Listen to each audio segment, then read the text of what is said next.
Okay, sorry for the disturbance. असल में बार बार cut हो रहा है, इंटरनेट का भी इश्यूज है। तो अच्छा, हम इधर ही थे ह्यूमनिज्म के एग्जांपल्स में। ह्यूमनिज्म एग्जांपल में मैंने आप लोगों को बताया भी कि teacher motivates, if a teacher motivates the students, so the students will be reaching to its potential. And what is the potential of the students?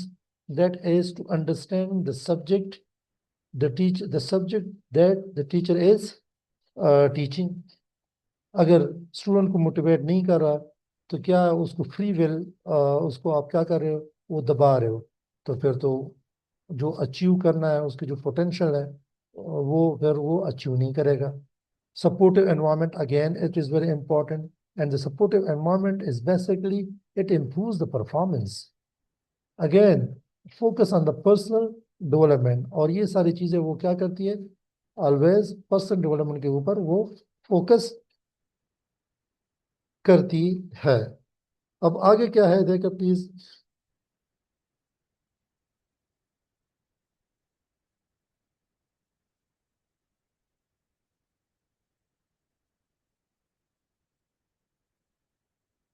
Now, what are the fields of psychology? There are so many fields of psychology, but here you are having on your screen some of them. One is clinical psychology. Clinical psychology में क्या होता है, it treats the mental disorder. ये जो doctor साहिबान होते हैं hospitals में, या डिफरेंट वो जो रिहेबिलिटेशन जो सेंटर्स में होते हैं, ये क्लिनिकल साइकोलॉजी इसको कहलाते हैं। दूसरा, counselling, it helps with life problems. हाँ, ये आप लोगों को एक चीज़ मैं बताऊं, this is not very important for a person to be a mental disorder, they so he or she should visit to the psychologist. No, no, no, no. Counseling is very important.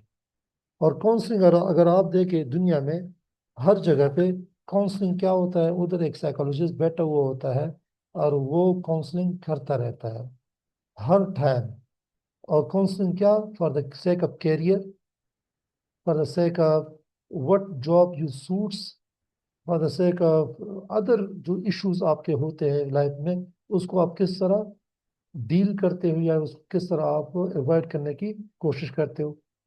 The educational psychology, again it is very important, at it improves the learning.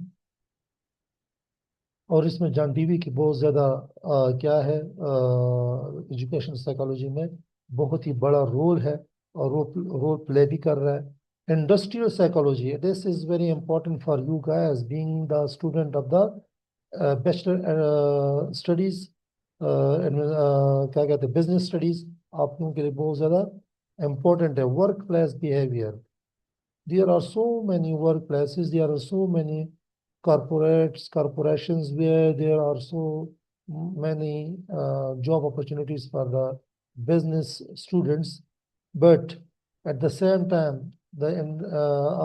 आप क्या कहते हो, उधर जो work place behaviour है उसको देखते हो, कि किस तरह है किस तरह नहीं है। तो बहुत ज़्यादा इम्पोर्टेंट है ये चीज़।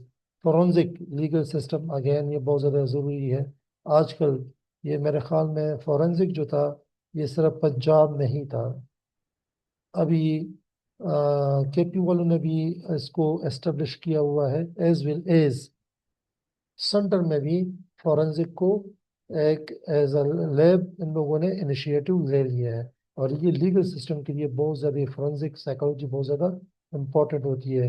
ये जो क्राइम, जो क्रिमिनल्स होते हैं, और वो क्रिमिनल्स जो कि इंसेन होते हैं, वो मेंटल डिसऑर्डर की वजह से फिर उसी जो मुख्तलिफ किस्म के जो मर्डर्स हो जाते हैं, कभी खेतों में पड़े होते हैं हुए होते हैं, कभी नाल में पड़े हुए होते हैं, उसके फिर फॉरेंसिक होती है किस तरह वो एक लीगल सिस्टम को असिस्टेंस दे जाते हैं कि किस तरह किसने इसको या ये कत्ल है या खुदकशी है, क्या है क्या नहीं है, उसमें वो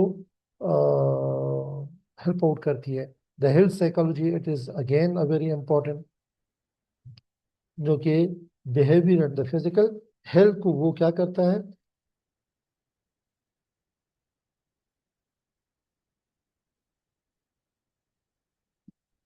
वो स्टडी करता है इसमें। आगे the last but not the least, research methodologies. कौन कौन से रिसर्च मेथडोलॉजीज है जो कि एज अ साइकोलॉजिस्ट वो अपनाते हैं? Number one, experimental, cause effect relationship. Experimental, वो एक्सपेरिमेंट्स करते हैं, उसके बाद वो उसी मेथडोलॉजी के जरिए एक मेंटल प्रोसेसेस या बिहेवियर को अंडरस्टैंड करने की कोशिश करते हैं। ऑब्जर्वेबल, ऑब्जर्वेशनल, ये भी एक थ्योरेटिकल हमने वो पढ़ा है। सर्वे बेसिस पे, ये भी एक मेथडोलॉजी है जिसमें आप क्या करते हो, कलेक्ट द लार्ज डेटा, उसी डेटा की एनालिसिस आप करते हो, जो रिलेवेंट होता है उसको एक साइड पे, जो इररिलेवेंट होता है उसके दूसरे साइड पे रख के, और उसको फिर एनालिसिस, जो रिलेवेंट है उसके एनालिसिस करके आप अपना एक थ्योरी या आप अपना फाइंडिंग्स को पेश करते हो अबाउट द मेंटल प्रोसेसेस और the behaviour of human, of market, of anything. आप जिस चीज़ के लिए वो कर रहे हो तो उसमें सर्वे का बड़ा वो इम्पोर्टेंट रोल होता है। केस स्टडीज, ये बड़ी इंपॉर्टेंट है। एंड डेप्थ एनालिसिस होते हैं उसमें। मतलब एक इंसिडेंट वो होता है, उसके ऊपर बहुत ज़्यादा इस तरह के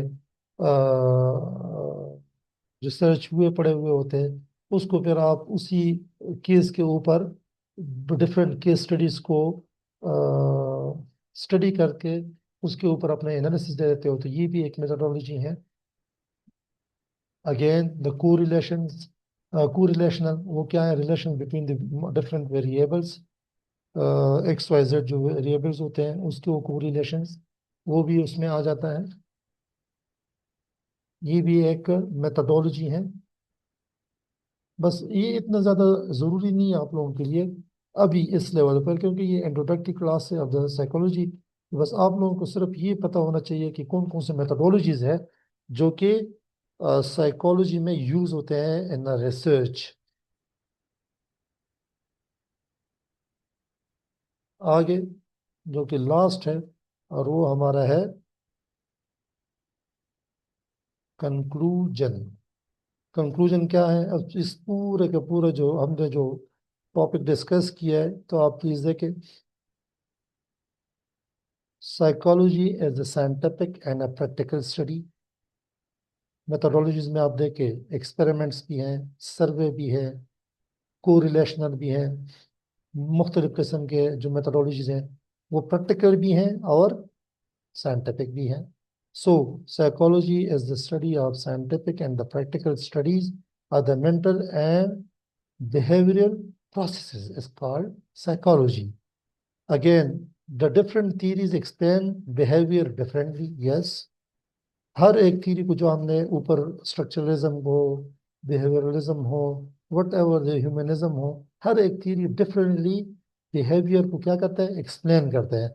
अगर वो बिहेवियर को एक्सप्लेन करता है तो what does it mean?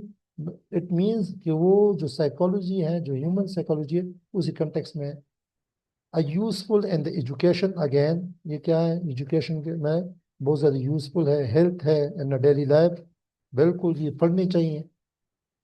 It helps to improve the human well being, और ये क्या करता है, ये हेल्प आउट करता है किसको, ह्यूमंस को, और ह्यूमंस की वेल बीइंग को।